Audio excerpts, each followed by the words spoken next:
ഈശോ മിശിഹായ്ക്ക് സ്തുതിയായിരിക്കട്ടെ. പ്രിയപ്പെട്ടവരെ, നിങ്ങളോട് സംസാരിക്കാൻ ആഗ്രഹിക്കുന്നത് ഷാലോമിനെ കുറിച്ചാണ്. ഷാലോം ഒരു ഹീബ്രു പദമാണ്. സമാധാനം എന്നാണ് ഇതിൻ്റെ മലയാളം നമുക്ക് പറയാൻ പറ്റുക. ഈ കാലഘട്ടം എന്ന് പറയുന്നത് വളരെ പ്രതിസന്ധികളിലൂടെ കടന്നു പോകുന്നൊരു കാലഘട്ടമാണ്. കുടുംബങ്ങളിലാണെങ്കിലും സമൂഹത്തിലാണെങ്കിലും രാഷ്ട്രങ്ങളിലാണെങ്കിലും ലോകത്ത് തന്നെ സമാധാനക്കേട് ഒരുപാട് നിലനിൽക്കുമ്പോൾ ഈ വാക്കിന് ഒരുപാട് അർത്ഥമുണ്ടെന്ന് ഞാൻ മനസ്സിലാക്കുകയാണ്. കാരണമൊക്കെ നമ്മുടെയൊക്കെ കുടുംബങ്ങളിൽ രൂക്ഷത ഒരുപാടുണ്ട്.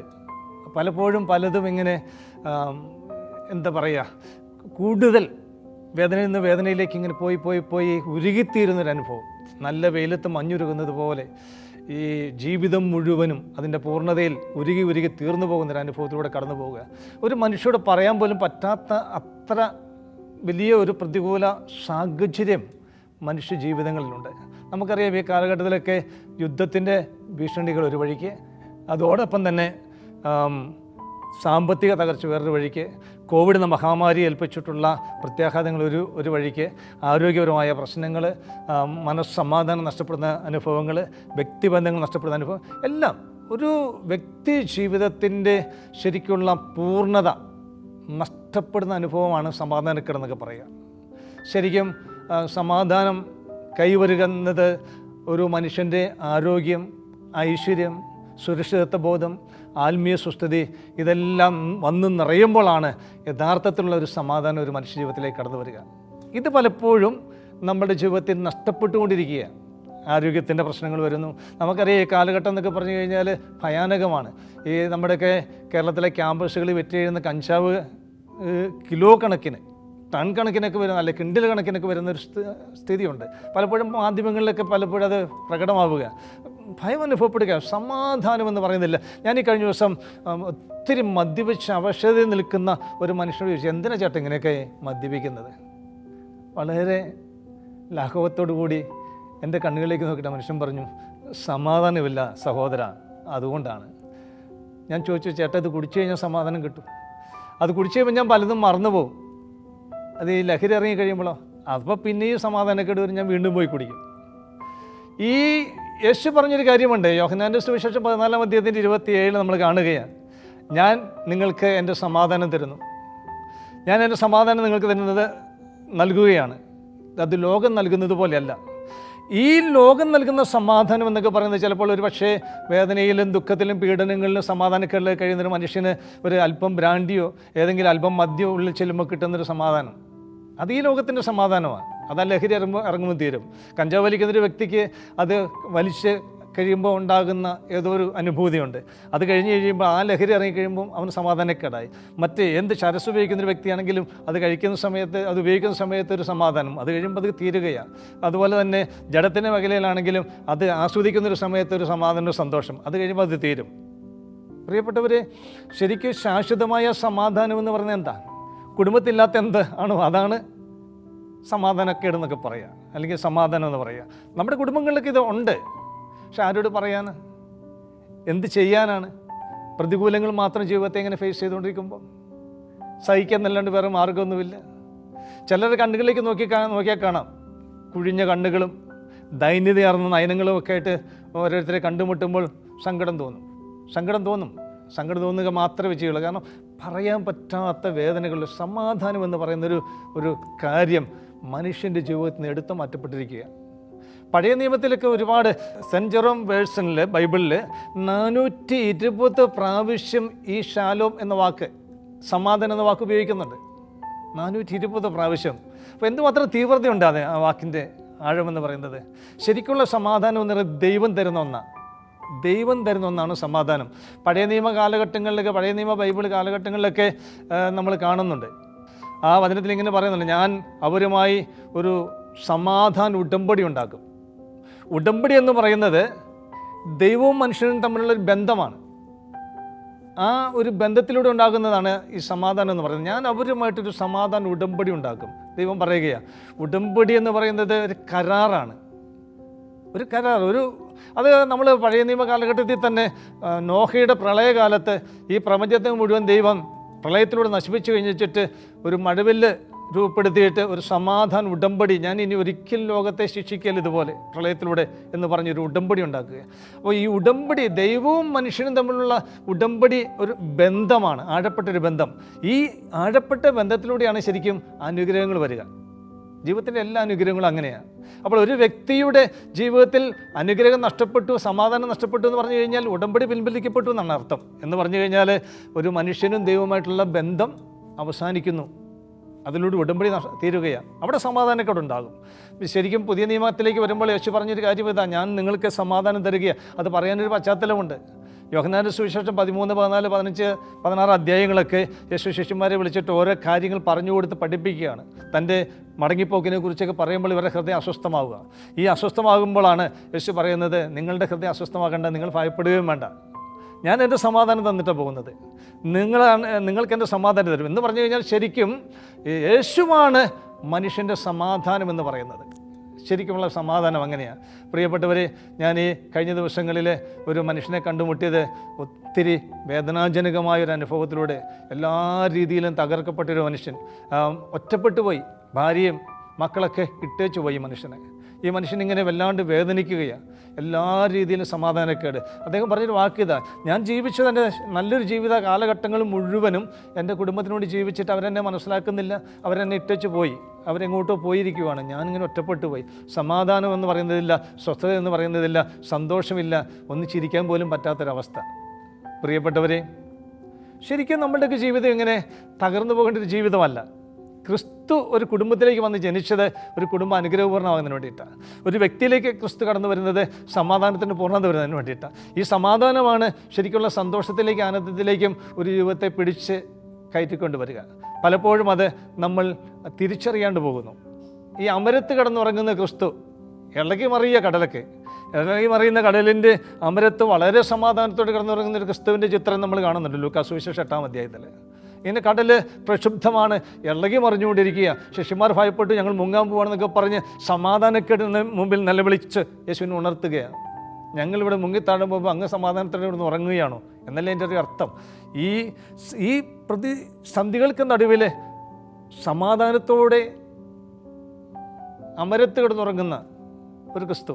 പ്രിയപ്പെട്ടവരെ, നമ്മുടെയൊക്കെ ജീവിതത്തിൻ്റെ പ്രതിസന്ധികളിൽ ഇതുപോലെ കുടുംബത്തിൻ്റെ അമരത്ത് കിടന്നുറങ്ങുന്ന ഒരു കർത്താവിനെ കണ്ടുമുട്ടാൻ പഠിച്ചു കഴിഞ്ഞാൽ ജീവിതം സ്വസ്ഥമായി. വളരെ വേദനയോടെ ഒരു സഹോദരി കഴിഞ്ഞ ദിവസം പറഞ്ഞു, എനിക്ക് ജോലി ചെയ്യാൻ പറ്റുന്നില്ല, എപ്പോഴും ഉറക്കമാണ്. പെട്ടെന്ന് ഞാനിങ്ങനെ ചോദിച്ചു, സഹോദരി ദുഃഖമാണല്ലേ? അതെ, എനിക്ക് ഭയങ്കരമായ ദുഃഖമാണ്. ഞാൻ ചോദിച്ചു, എന്താ കാരണം? എൻ്റെ ഭർത്താവ് മരിച്ചുപോയി.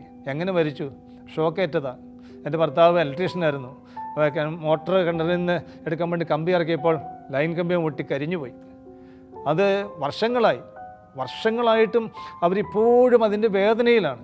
ഈ വേദന, മക്കളെക്കുറിച്ച് ഓർക്കുന്നത്, ഭാവിയെക്കുറിച്ച് ഓർക്കുന്നത്, ഇവരെന്ത് ചെയ്യും? ഈ മക്കൾക്ക് വേറെ ആരുമില്ലല്ലോ, എനിക്ക് തുച്ഛമായൊരു ശമ്പളത്തിൻ്റെ ജോലിയുണ്ട്, ഈ ജോലി കൊണ്ട് പെങ്കൊച്ച് കെട്ടിക്കാൻ 4-5 കൊല്ലോടെ കഴിഞ്ഞാൽ കൊച്ചിനെ കെട്ടിക്കണം, എന്ത് ചെയ്യും എന്നൊക്കെ ഇവരിങ്ങനെ ആകുലപ്പെടുകയാണ്. ഞാനൊരു കാര്യം ചോദിച്ചു, സഹോദരി, ഈശോ പറഞ്ഞില്ലേ അതത് ദിവസത്തിൻ്റെ ക്ലേശം മതി, ഇന്ന് നിങ്ങൾ സമാധാനത്തോടെ കിടന്നുറങ്ങ്, നാളെ നേരം വെളുത്തിട്ടല്ലേ നാളത്തെ കാര്യം ചിന്തിക്കുക. പ്രിയപ്പെട്ടവരെ, നമ്മളൊക്കെ ഇങ്ങനെ ആവശ്യമില്ലാത്ത സമാധാനക്കേട് ഉണ്ടാക്കുന്നവരാണ്. നാളെ എന്ന് പറയുന്നൊരു ദിവസം, അത് നാളെ നമ്മൾ ഉണർന്നെങ്കിൽ മാത്രമല്ലേ ഉള്ളൂ. നാളെ ഉണർന്നു കഴിഞ്ഞാലല്ലേ നാളത്തെ കാര്യം ചിന്തിക്കണ്ടുള്ളൂ. ഇന്ന് രാത്രിയിൽ എനിക്ക് ഉണരാൻ പറ്റിയില്ലെങ്കിൽ തീർന്നില്ലേ? പിന്നെ ഞാനിതിന് ആകുലപ്പെടുന്നത്. ഈ കഴിഞ്ഞ ദിവസങ്ങളിലൊക്കെ ഞാൻ കുറേ ധ്യാന പ്രോഗ്രാമുകളിലൊക്കെ പോയ സമയത്ത് ഒത്തിരി പേര് ഇത് തന്നെ വന്ന് പറഞ്ഞത്. അവരോടൊക്കെ ഞാൻ പറഞ്ഞൊരു കാര്യം ഇതാ, എനിക്ക് പ്രാർത്ഥിച്ചുകൊണ്ടിരുന്നപ്പോൾ ഞാൻ ചോദിച്ചു, ഇവരെന്തിനിങ്ങനെ സങ്കടപ്പെടുന്നത്? നമ്മളെന്തിനെങ്ങനെ സങ്കടപ്പെടുന്നത്? സങ്കടപ്പെട്ടിട്ട് വല്ല കാര്യമുണ്ടോ? ഒരുപാട് കടബാധ്യതയാണ്, ഭയങ്കരമായ കടബാധ്യത, ഉറങ്ങാൻ പറ്റുന്നില്ല. ഒരു വ്യക്തി വന്ന് പറഞ്ഞൊരു കാര്യം, അത് ഉറങ്ങാൻ പറ്റാത്ത അത്ര ഭയാനകമായ കടബാധ്യതയാണ്. ഞാൻ ചോദിച്ചു, എന്തിനെത്ര ഭയപ്പെടുന്നത്? എനിക്ക് ഒരുപാട് കടമുണ്ട്, ഞാൻ കടത്തെക്കുറിച്ച് ചിന്തിക്കുമ്പോഴല്ലേ എനിക്ക് ഭയമുള്ളൂ, ഞാൻ കടത്തെക്കുറിച്ച് ചിന്തിക്കാറില്ല എന്ന് ഞാൻ അവരോട് പറഞ്ഞു. കാരണം ഞാൻ നാളെ ജീവിച്ചിരിപ്പുണ്ടെങ്കിലല്ലേ അതിനെക്കുറിച്ച് ഉത്കണ്ഠപ്പെട്ടതേ ഉള്ളൂ. ഈശോ വളരെ വ്യക്തമായിട്ട് പറഞ്ഞു, ഓരോ ദിവസത്തിനും ആ ദിവസത്തിൻ്റെ ക്ലേശം മതി എന്നാ. പിന്നെ ഞാനിതിനെ നാളെക്കുറിച്ച് ചിന്തിക്കുന്നത്. നാളെക്കുറിച്ച് ചിന്തിച്ചിങ്ങനെ ഭാവനകൾ നെയ്തു കൂട്ടുമ്പോഴാണ് അത് എത്തിപ്പെടാതെ വരുമ്പോൾ ഉണ്ടാകുന്നൊരു സമാധാനക്കേട്. ചിന്തിക്കുമ്പോൾ ഇങ്ങനെ ഭയങ്കരമായ സമാധാനക്കേടുകൾ ഉണ്ടാവുകയാണ്. പ്രിയപ്പെട്ടവരെ, ശരിക്കും നമ്മളിങ്ങനെ ഓർത്ത് നോക്കുക, ഓരോ ദിവസത്തിനും അതിൻ്റെതായ ക്ലേശം മതിയെന്ന് ഞാൻ പറഞ്ഞു. അതിൻ്റെ കാരണം ഇതാ, നിറയെ വിളഞ്ഞു കിടക്കുന്ന നെൽപ്പാടത്തേക്ക് ഒരു ആറ്റക്കിൽ പറന്ന് വന്നിച്ചിട്ട് ഒരു കതിര് കൊത്തി പറന്നു പോകും. അവിടെ ഒത്തിരി കതിരുകൾ ഇങ്ങനെ വിളഞ്ഞു കിടപ്പുണ്ട്. അതിനൊരു കതിര് മതി ആ ഒരു ദിവസത്തേക്ക്, അതും കൊത്തി അത് പറന്നു പോകും. പിന്നെ പിറ്റേ ദിവസം അതിനാവശ്യം വരുമ്പോഴാണ് വീണ്ടും അത് കതിര് കൊത്താനായിട്ട് പറന്നു വരിക. അവിടെ ഇഷ്ടം പോലെ നെല്ലുണ്ടല്ലോ എന്ന് വിചാരിച്ചുകൊണ്ട് ഈ പാടം മുഴുവൻ കൊത്തി നിരത്താമെന്നുള്ള ചിന്ത അതില്ല. വേട്ടയാടുന്ന മൃഗങ്ങൾ എങ്ങനെയാണ്? വേട്ടയാടുന്ന മൃഗങ്ങൾ അവയ്ക്ക് ആവശ്യമുള്ള ഒന്നിനെ കൊല്ലും, അതിനെ തിന്നു കഴിഞ്ഞിട്ട് ബാക്കി ഇട്ടേച്ച് പോകും. പിന്നെ അതിന് വശിക്കുമ്പോഴാണ് അടുത്തത് നോക്കുന്നത്. മനുഷ്യനാണിങ്ങനെ ഈ അനാവശ്യമായ ചിന്തകളിലൂടെ നാളെ എന്ത് ചെയ്യും, നാളെ എന്ത് ചെയ്യും, നാളെ എന്ത് ചെയ്യും എന്നിങ്ങനെ ചിന്തിച്ച് സമാധാനക്കേട്ടിലേക്ക് പോകുന്നത്.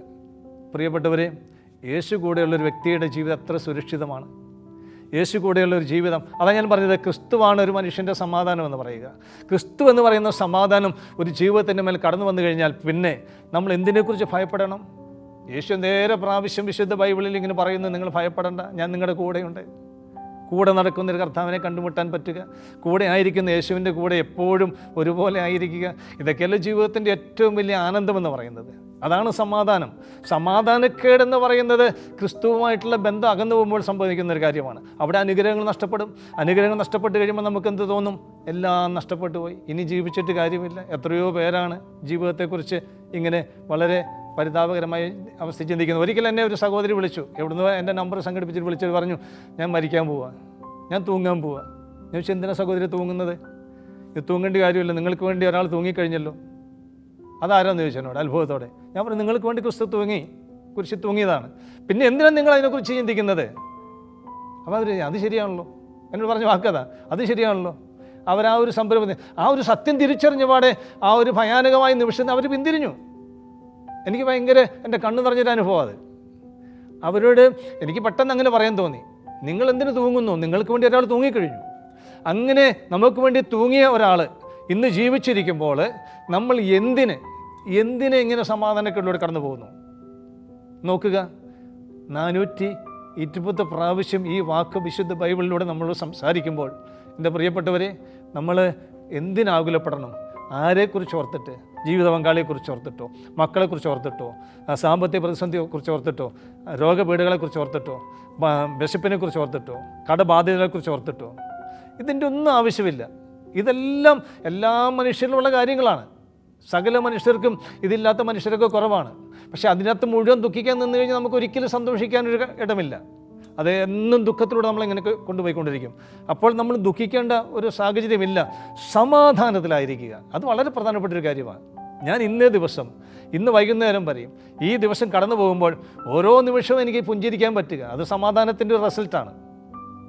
ആരെ കണ്ടാലും പുഞ്ചിരിക്കാൻ പറ്റുക, ആരെ കണ്ടാലും മനസ്സിലാക്കാൻ പറ്റുക, കുടുംബജീവിത പങ്കാളി ആയിക്കൊള്ളട്ടെ, ഏത് സാഹചര്യമായിക്കൊള്ളട്ടെ, അതിനെ കണ്ട് മനസ്സിലാക്കാൻ പറ്റുക, അവിടെ സമാധാനിക്കാൻ പറ്റുക, അതിലൊരു സന്തോഷം കണ്ടെത്താൻ പറ്റുക, അത് വളരെ പ്രധാനപ്പെട്ട ഒരു കാര്യമാണ്. നമ്മുടെയൊക്കെ ഒരു പ്രശ്നം എന്തെന്ന് പറഞ്ഞു കഴിഞ്ഞാൽ, ജീവിതത്തിൽ എപ്പോഴും ഈ വേണ്ടാത്ത കാര്യങ്ങൾ ചിന്തിക്കേണ്ടാത്ത കാര്യങ്ങളാണ് പലപ്പോഴും ചിന്തിക്കുന്നത്. പലപ്പോഴും പല ചിന്തകളൊക്കെ ഇട്ട് നമുക്ക് അത്ഭുതം, ഈ മനുഷ്യരൊക്കെ എങ്ങനെ ചിന്തിക്കുന്നത്? ഞാൻ ഇന്നത്തെക്കുറിച്ച് മാത്രം ചിന്തിച്ചാൽ മതി. ഇന്ന് എൻ്റെ കുടുംബം എങ്ങനെയാണ്, എൻ്റെ ജീവിത പങ്കാളി എങ്ങനെയാണ്, എൻ്റെ മക്കൾ എങ്ങനെയാണ്, ഞാനായിരിക്കുന്ന സമൂഹം എങ്ങനെയാണ്, ഞാൻ എങ്ങനെ കടന്നു പോകുന്നു, അവരുമായിട്ടുള്ള ബന്ധങ്ങൾ എങ്ങനെയാണ്, ഇതൊക്കെ ഒന്ന് പരിശോധിക്കുക, അതൊക്കെ ഒന്ന് സുദൃഢമാക്കുക. ഇതൊക്കെ സംഭവിക്കുന്നത് ക്രിസ്തു എന്ന് പറയുന്ന ഈ സത്യം മനുഷ്യർ രൂപപ്പെടുമ്പോൾ സംഭവിക്കുന്ന കാര്യമാണ്. അതുകൊണ്ട് ക്രിസ്തുവാണ് നമ്മുടെ സമാധാനം. അപ്പസ്തോലന്മാർ തൻ്റെ ലേഖനങ്ങളിലെല്ലാം അതിൻ്റെ ആരംഭത്തിൽ തന്നെ പറഞ്ഞു വെക്കുന്നൊരു കാര്യമുണ്ട്, ക്രിസ്തുവിൻ്റെ സമാധാനം നിങ്ങളോടുകൂടി ഉണ്ടായിരിക്കട്ടെ, ദൈവത്തിൻ്റെ സമാധാനം നിങ്ങളെ കാത്തുകൊള്ളട്ടെ എന്നൊക്കെ പറഞ്ഞുകൊണ്ട് അവരിങ്ങനെ ലേഖന ഭാഗങ്ങൾ ആരംഭിക്കുക, അവസാനിപ്പിക്കുന്നതും അങ്ങനെ ദൈവത്തിൻ്റെ സാന്നിധ്യവും സമാധാനം കൊണ്ട് നിറയാൻ വേണ്ടിയിട്ട്. സമാധാനക്കേടായ ഒരു ലോകത്ത് സമാധാനമായി കടന്നു വന്നവനാണ് ക്രിസ്തു. അതുകൊണ്ട് യേശുവിൻ്റെ ജനന സമയത്ത് തന്നെ അത്യുന്നതങ്ങളിൽ ദൈവത്തിൻ്റെ മഹത്വം ഭൂമിയിൽ സന്മനസ്സുള്ളവർക്ക് സമാധാനമെന്ന് മാലാഖമാർ പാടി. അതെന്ന് പറഞ്ഞാൽ സമാധാനക്കേട് നിലനിന്ന ഒരു സാഹചര്യത്തിലേക്കാണ് സമാധാനമായി യേശു കടന്നു വരുന്നത്. ഈ സമാധാനത്തെ സ്വീകരിക്കാൻ പറ്റുന്നതാണ് ജീവിതത്തിൻ്റെ ഏറ്റവും വലിയ അനുഗ്രഹമെന്ന് പറയുക. ഈ സത്യം ഇവിടെ നിലനിൽക്കുമ്പോൾ, നമ്മളിവിടെ ഈ കണ്ണ് തുറന്നിരിക്കുമ്പോഴും കാഴ്ചയില്ലാണ്ട് പോകുന്നു. കണ്ണ് വേണം ഇരുപുറം എപ്പോഴും, കണ്ണിൽ കത്തി ജ്വലിക്കും ഉൾക്കണ്ണ് വേണമെന്ന് കടമനിട്ട കവിത ഇങ്ങനെ പറയുന്നുണ്ട്, കോഴി എന്ന് പറയുന്ന കവിതയിലൂടെ. അപ്പോൾ നമ്മുടെ കണ്ണൊന്ന് തുറന്നു കിട്ടണം. ഈ കണ്ണ് തുറന്നു കിട്ടുക മാത്രമല്ല, ഈ കണ്ണിൽ കത്തി ജ്വലിക്കുന്ന ഒരു ഉൾക്കണ്ണ് വേണം ഇത് കാണുവാനായിട്ട്. അത് വളരെ പ്രധാനപ്പെട്ടൊരു കാര്യമാണ്. ഞാനായിരിക്കുന്ന ലോകത്ത് ഒരുപാട് മൂഢതകളുണ്ട്, പലതും നമ്മൾ കാണുന്നത് യാഥാർത്ഥ്യമായിരിക്കില്ല, പക്ഷെ നമ്മളത് യാഥാർത്ഥ്യമാണെന്ന് വിചാരിക്കുന്നു. അതിൻ്റെ ഉൾക്കണ്ണിൽ വെളിച്ചമില്ലാതെ പോകുന്നത് കൊണ്ടാണ് യാഥാർത്ഥ്യത്തെ കാണേണ്ട രീതി കാണാൻ പറ്റാതെ വരുന്നത്, പ്രതികൂലങ്ങളെ മനസ്സിലാക്കാൻ പറ്റാതെ പോകുന്നത്. പ്രതികൂലങ്ങളെ മനസ്സിലാക്കാൻ പറ്റാതെ പോകുന്നതിൻ്റെ കാരണം എന്ന് പറയുന്നത് നമ്മുടെ ഉൾക്കണ്ണുകളിൽ ഈ സമാധാനത്തെ കണ്ടെത്തുവാൻ, ക്രിസ്തുവാകുന്ന സമാധാനത്തെ കണ്ടെത്തുവാൻ പറ്റാതെ പോകുന്നു എന്നതാണ് ഒരു പ്രശ്നം. അതുകൊണ്ട് പ്രിയപ്പെട്ടവരെ, ജീവിതത്തിൽ സമാധാനവും സന്തോഷവും എന്നും നിലനിൽക്കേണ്ട ഒരു കാര്യമാണ്.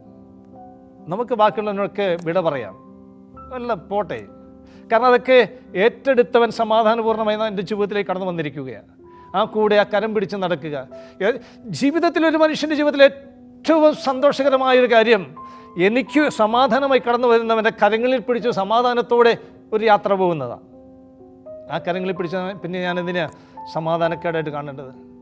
എല്ലാം അവിടെയുണ്ടല്ലോ, എല്ലാത്തിൻ്റെയും പൂർണ്ണത അവിടെയുണ്ട്, സകലത്തിൻ്റെയും പൂർണ്ണത, സകലതും അവൻ്റെ കാര്യങ്ങളിൽ സുരക്ഷിതമാണ്. സുരക്ഷിതമായ അവൻ്റെ കരങ്ങളിൽ പിടിച്ചുകൊണ്ടുള്ള ഒരു യാത്രയാണ് എന്നും നമുക്ക് അനുകരിക്കാൻ പറ്റുന്ന ഒന്ന്. അതുകൊണ്ട് പ്രിയപ്പെട്ടവരെ, ഓർക്കുക, ജീവിതത്തിൽ സമാധാനക്കേടുണ്ടാകുമ്പോൾ സമാധാനമായി കടന്നു വന്നവൻ, അത് മാലാഖമാരാണ് പറഞ്ഞു തന്നത്. അത് മാലാഖമാരാണ് നമുക്ക് പറഞ്ഞു തന്നത്. ഈ സമാധാനക്കേട് ഉള്ളൊരു ലോകത്തേക്ക് സമാധാനത്തിന് ദൈവം കടന്നു വന്ന കാര്യം. അത്യുന്നതങ്ങളിൽ ദൈവത്തിന് മഹത്വം, ഭൂമിയിൽ സന്മനസ്സുള്ളവർക്ക് സമാധാനം. ഇതൊരു വലിയൊരു ആഹ്വാനമാണ് ലോകത്തോടുള്ള. ഇത് സ്വീകരിക്കാൻ പറ്റുന്നതാണ് അനുഗ്രഹം എന്ന് പറയുക. ഈ സമാധാനമാണ് ക്രിസ്തു എന്ന് പറയുന്നത്. ക്രിസ്തു എന്ന സമാധാനം, അതാണ് ഞാൻ പറഞ്ഞത്, ആ കരങ്ങളിൽ പിടിച്ചുകൊണ്ട് വളരെ സുരക്ഷിതമായിട്ടൊരു യാത്ര എന്ത് രസകരമായൊരു കാര്യമാണ്. അവിടെ സങ്കടങ്ങൾ വഴിമാറും, പ്രശ്നങ്ങൾ വഴിമാറും, പ്രതികൂലങ്ങൾ വഴിമാറും, പ്രതിസന്ധികൾ വിട്ടുമാറും. അതുകൊണ്ട് നമുക്ക് ക്രിസ്തുവാകുന്ന സമാധാനത്തിലൂടെ മുന്നോട്ട് പോകാനായിട്ട് പരിശ്രമിക്കാം. കുടുംബങ്ങളിൽ സമാധാനം ഉണ്ടാകട്ടെ, ക്രിസ്തുവിനെ കൂട്ടുപിടിക്കാം. എല്ലാ കുടുംബങ്ങളിലും ക്രിസ്തു ഭരണം ഏറ്റെടുക്കട്ടെ. അവിടെ സമാധാനം നിലനിൽക്കും, സ്നേഹം നിലനിൽക്കും, ആനന്ദമുണ്ടാകും. ഇതെല്ലാം ഇതിൻ്റെ റിസൾട്ടുകളാണ്. അതുകൊണ്ട് പ്രിയപ്പെട്ടവരെ, ഹൃദയപൂർവ്വം നിങ്ങളെ ഒരു സമാധാനപൂർണ്ണമായ ജീവിതത്തിലേക്ക് സ്വാഗതം ചെയ്യുകയാണ്. നമുക്കൊന്ന് പ്രാർത്ഥിക്കാം. കർത്താവായ യേശുവേ, ഈ നിമിഷം ഈ വചനം കേൾക്കുന്ന സകല മക്കളെയും, എല്ലാവരും, ലോകമെമ്പാടുമുള്ള എല്ലാ കുടുംബങ്ങളെയും സമർപ്പിച്ച് പ്രാർത്ഥിക്കുകയാണ്. സമാധാനമില്ലാതെ ഈ ലോകത്തിന് സമാധാനം അന്വേഷിച്ച് പരക്കം പായുന്ന എല്ലാ മക്കളെയും സമർപ്പിക്കുക. സമാധാനമെന്ന ക്രിസ്തുവിനെ കണ്ടെത്തുവാൻ എൻ്റെ പൊന്നുതമ്പുരാനെ, അവിടുത്തെ കരുണ ഈ സമൂഹത്തിൻ്റെ മേൽ വർഷിക്കണമേ, ലോകത്തിൻ്റെ മേൽ വർഷിക്കണമേ. അങ്ങാകുന്ന സമാധാനം ഓരോ മക്കൾക്കും കിട്ടിക്കഴിഞ്ഞാൽ ലോകം സുന്ദരമായി മാറുമല്ലോ, ഞങ്ങൾ ആഗ്രഹിക്കുന്നു. അതുകൊണ്ട് ഞങ്ങളിങ്ങനെ പ്രാർത്ഥിക്കുകയാണ്. അങ്ങയുടെ സമാധാനം ലോകത്തിൻ്റെ മേൽ വർഷിക്കണമേ, സകല മനുഷ്യർക്ക് നൽകണമേ ഞങ്ങൾ പ്രാർത്ഥിക്കുന്നു. പിതാവിൻ്റെയും പുത്രൻ്റെയും പരിശുദ്ധാത്മാവിൻ്റെയും നാമത്തിൽ ആമേൻ.